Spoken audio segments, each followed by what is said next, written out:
Hello everyone, आज हम करेंगे पाठ 10 कविता का प्रारूप।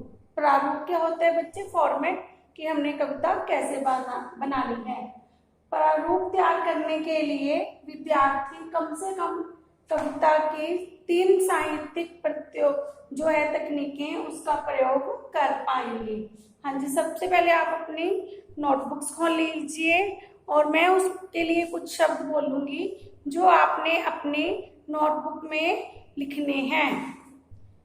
जल्दी से सब बच्चे अपनी नोटबुक खोलिए। सबने खोल ली अपनी नोटबुक? हाँ जी, आपने सबसे पहले वर्ड लिखना है पतंग, तितली और कली, बादल बरसे, रिमझिम बरसात, बादल बरसे रिमझिम बरसात, मिलजुल कर रहना। पतंग, तितली और कली, बादल बरसे, रिमझिम बरसात, मिलजुल कर रहना। बच्चे, ये मैंने आपको जो लिखवाए हैं इनमें से कोई एक विषय आप चुन लीजिए जो भी आपको अच्छा लगे और फिर वो विषय आप नेक्स्ट पेज के बिल्कुल सेंटर में लिखिए। अभी आपने कॉपी पर 4-5 विषय लिखे हैं। जो विषय आपको सबसे अधिक पसंद हो वो विषय आप अपनी कॉपी के नेक्स्ट पेज के सेंटर में लिखिए।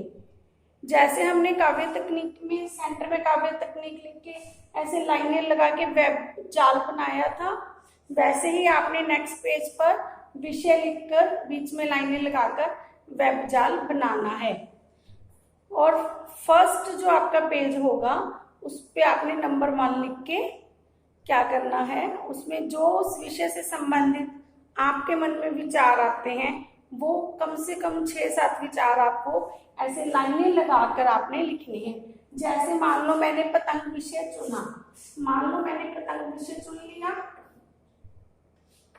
ठीक है। अब पतंग विषय के बारे में मैंने यहाँ पे पेज नंबर 1 लिख दिया और जो भी मेरे मन में विचार आते हैं तो मैं ऐसे उसका जाल बना के कम से कम 6-7 वाक्यों में अपने विचार चारों तरफ उसके लिख लूंगी।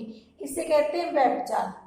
जो भी आपने विषय चुना है उसको बीच में लिखकर ऐसे आपने लाइनें लगाकर उससे संबंधित आपके मन में जो भी विचार आए हैं आपने वो लिखने हैं। It's clear to everyone? जो भी आपने विषय चुना है, तितली और कली, बादल बरसे, रिमझिम बरसात, उसको आप पेज नंबर 1 लिखिए, ऐसे आपने वेब जाल बनाकर करना है। उसके बारे में कम से कम आपने 7 या 8 विचार उस विषय से संबंधित अपनी कॉपी पर लिखिए। हाँ जी, डू फास्ट। जो विषय आपको पसंद है वो चुन लीजिए, फिर आप उससे रिलेटेड विचार अपनी कॉपी पर नेक्स्ट पेज पर लिखिए। Please do fast. हाँ जी, सबने लिख लिया। अब आपने सेकंड पेज पर क्या करना है, वो आपने जो विषय चुन लिया है उससे रिलेटेड जो आपके मन में विचार आए हैं आपने वो भी लिख लिए हैं। अब आपने क्या करना है, अब आप काव्य तकनीकें सोचिए।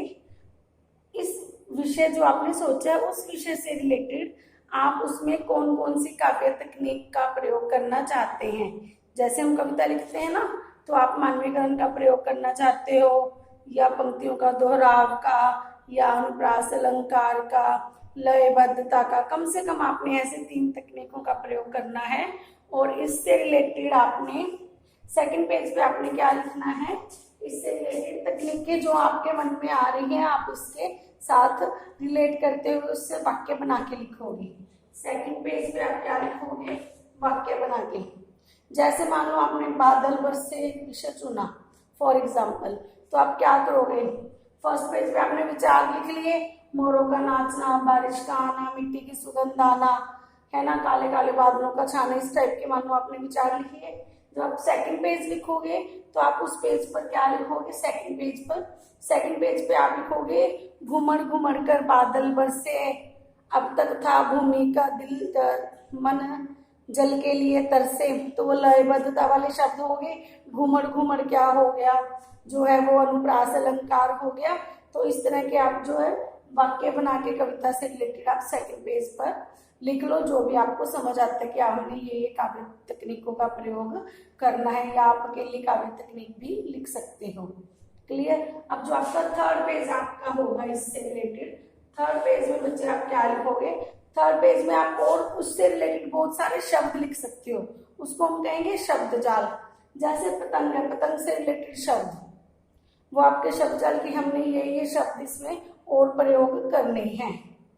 क्लियर। तो आपके कम से कम 5-6 लाइनों की कविता बननी चाहिए। Clear to everyone what I am saying.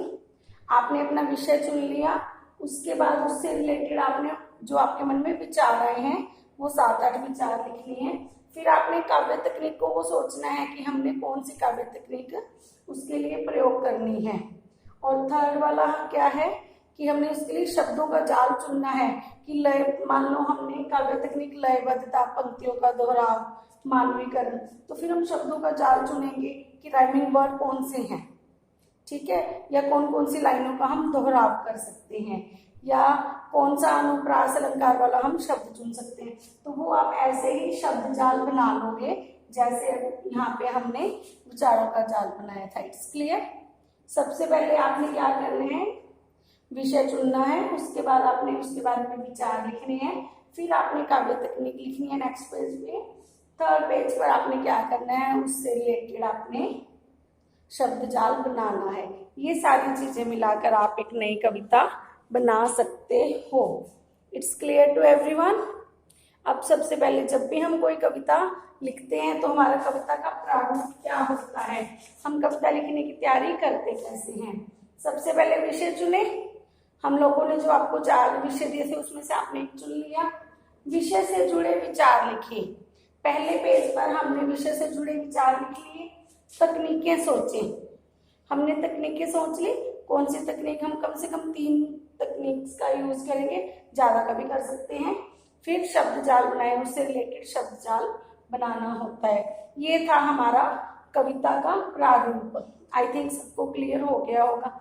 बच्चे आपको इसमें से 3 तकनीकें आपने प्रयोग करनी है। आपको सबसे अच्छी 3 तकनीकें कौन सी लगती हैं जिनका आप ज्यादा प्रयोग करना चाहोगे।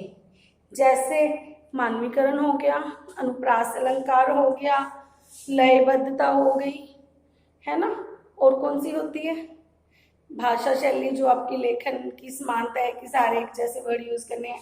अगर हमारी कविता में हमने आसान शब्द प्रयोग किए तो सारे ही आसान करने, ये नहीं कि कभी बहुत मुश्किल और कभी बहुत आसान शब्द करना है।